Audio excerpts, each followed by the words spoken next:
Today, I want to make the case for starting a yoga practice for the purpose of becoming more physically attractive.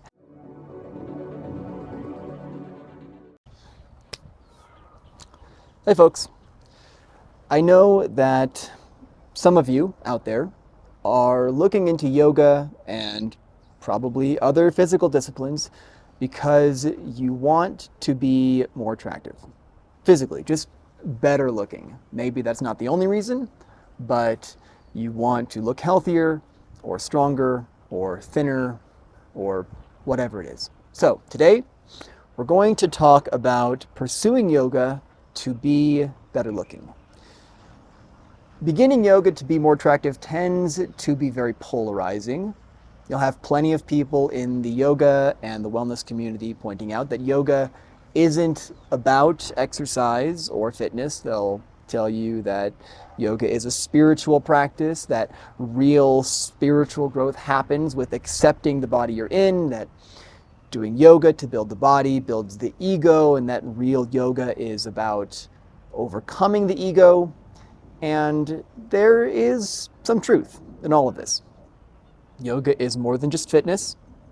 There needs to be some engagement of the other senses, some kind of immersion into the present experience, some progress towards learning to let go of the results after you've put in the effort, and self-obsession is certainly something to guard against in any human endeavor, whether it be a spiritual practice, fitness, your career, whatever.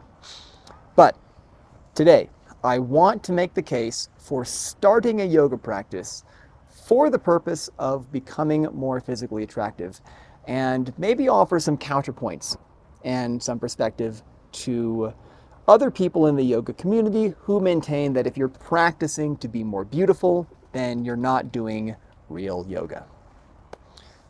So, in the first place, I think it's important to recognize that it's easy to say looks don't matter if you are already conventionally attractive.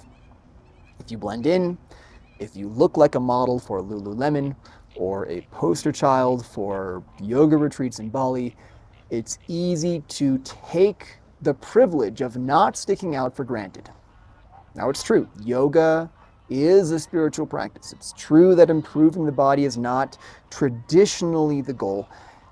It's just that admonitions to accept yourself and to be yourself can sound kind of tone deaf if you've never lived with the stigma of not fitting the mold.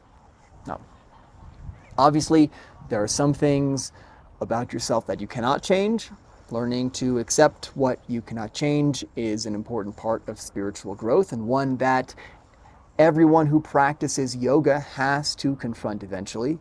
But yoga is also transformational. We stretch ourselves, we grow, not just physically, but for many of us, that's where it needs to start. And that's my second point. It's okay for yoga to be different things to different people. In fact, people will find that it means different things at different stages of their life. I'm sure there are lots of people who began yoga to look better or because they want to do cool poses. Those same people will later tell you that yoga isn't about doing handstands or losing weight. The same people who today tell you that yoga isn't about the body were yesterday doing everything they could to embody the sleek, toned image of somebody who does yoga. I'm kind of reminded of the parable of Flatland. Now, Flatland is a two-dimensional world inhabited by two-dimensional beings. And if we lived in Flatland, we would see everything in two dimensions. Now, but suppose one day we saw a sphere passing through Flatland. Well, we wouldn't see a sphere. We would at first see a point and then a circle. The circle would grow, it would shrink back down to a point, and it would disappear. We wouldn't perceive the higher truth of the sphere because we're limited to our two-dimensional vision. Yoga is the sphere. But if you're living in Flatland, yoga is also the two-dimensional circle. And that's okay. where you're at is where you're at. If you're interested in six-pack abs and that's why you want to start yoga or lifting weights or running, then go with that.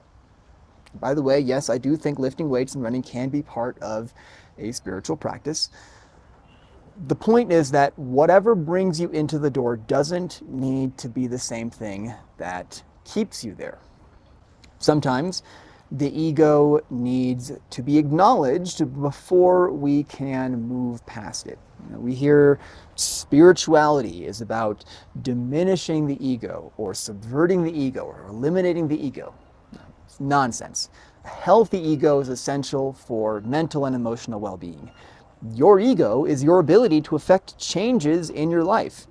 Knowing that you have the power to make a difference to your body, to your life, to the lives of those around you is a good thing.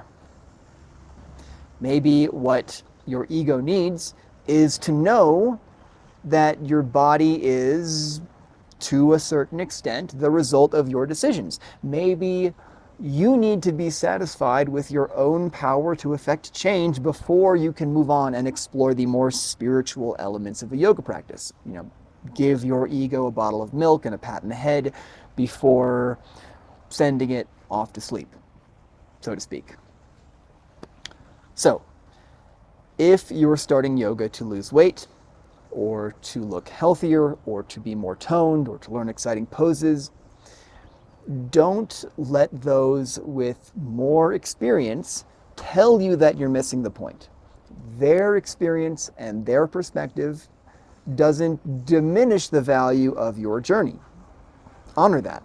There is more to yoga than sun salutations, but that doesn't mean that yoga can't also be what you need it to be today. Anyway, that's it for me. Thanks for checking in, and I'll see you next time. Enjoy your practice.